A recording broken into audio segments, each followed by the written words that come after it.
Assalamualaikum warahmatullahi wabarakatuh. Bagaimana kabar kalian hari ini, adik-adikku? Semoga kalian hari ini diberikan kesehatan, kebahagiaan, dan semoga dapat mengikuti pembelajaran hari ini dengan sehat walafiat.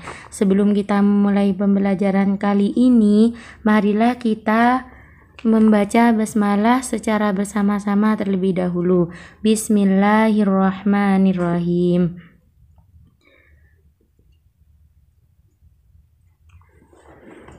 Pada pertemuan kali ini kita masih tetap di bab 5, yaitu Selamat datang Nabi Kekasihku. Poin yang kali ini yang akan kita bahas yaitu tentang dakwah Nabi Muhammad SAW di Mekah. Nah, kalian pasti sudah tahu dakwah Nabi Muhammad dilakukan secara sembunyi-sembunyi dan terang-terangan. Nah, yang secara sembunyi-sembunyi, Nabi Muhammad ketika menerima wahyu kedua, barulah beliau melakukan dakwah secara sembunyi-sembunyi.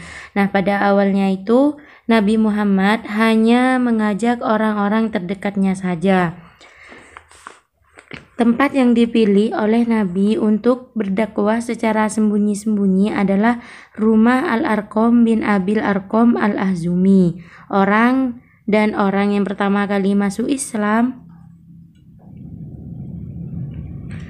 mereka itu adalah Khadijah istri Nabi, Ali bin Abi Thalib adik sepupu Nabi, dan Zaid bin Haritsah putra angkat Nabi, dan Ummu Aiman budak perempuan Nabi yang dimerdekakan.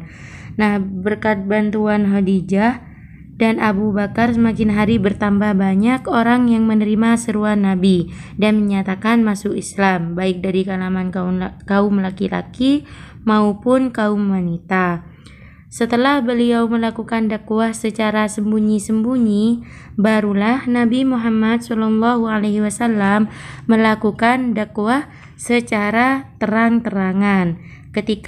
Kemudian ia menerima wahyu yang berbunyi wahyu yang memerintahkan untuk dakwah secara terang-terangan, di mana wahyu tersebut terdapat di dalam Al-Qur'an surat Al-Hijr ayat 94 sampai 95. Kemudian yang kedua yaitu surah Asy-Syu'ara ayat 214 sampai 215.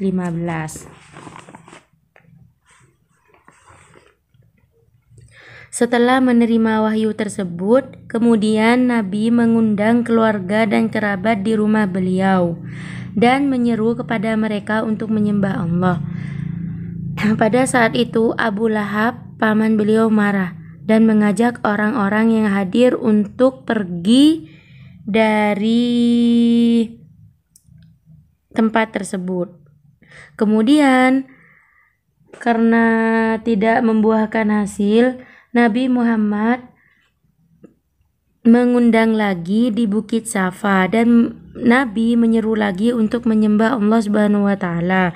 Abu Lahab yang sudah tidak tahan kemudian membentak Nabi Muhammad SAW, dan pada saat itu pula Nabi Muhammad SAW menerima wahyu surah Al-Lahab ayat 1 sampai 3.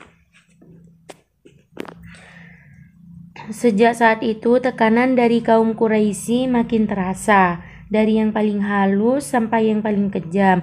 Namun Nabi Muhammad SAW tidak berputus asa, sehingga perjuangan beliau membuahkan hasil.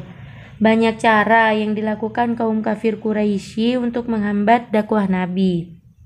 Di antaranya meminta Nabi yang bernama Abu Thalib untuk menghentikan dakwah Nabi.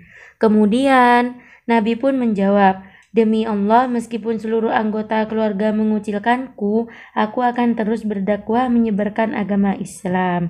Nah, dari kegagalan itu, kemudian kaum Quraisy mengutus Utbah bin Rabi'ah menawarkan harta, wanita, dan pangkat agar Nabi meninggalkan dakwahnya. Namun usaha itu tetap ditolak oleh Nabi. Tekanan kaum Quraisy mulai kembali menguat lagi setelah Khadijah dan Abu Thalib meninggal dunia. Bahkan kaum Quraisy memboikot umat Islam sehingga umat Islam terkucil di lembah Syib selama 3 tahun. Dan pada saat itu pula kaum Quraisy mengeluarkan undang-undang pemboikotan dan digantung di dinding Ka'bah. Dan selama 3 tahun undang-undang tersebut rusak dimakan rayap, kemudian dirobek oleh Zubair bin Umayyah dan Hisam bin Amr, Mutim bin Adi, Abu Bakar bin Hisham, karena mereka merasa kasihan. Nah, untuk selanjutnya bisa kalian pahami dan bisa kalian baca sendiri di LKS-nya. Dan setelah itu langsung kerjakan soal-soal yang ada di LKS-nya. Mungkin hanya itu yang bisa Ibu sampaikan. Kurang lebihnya mohon maaf, dan wabillahi taufiq wal hidayah. Assalamualaikum warahmatullahi wabarakatuh.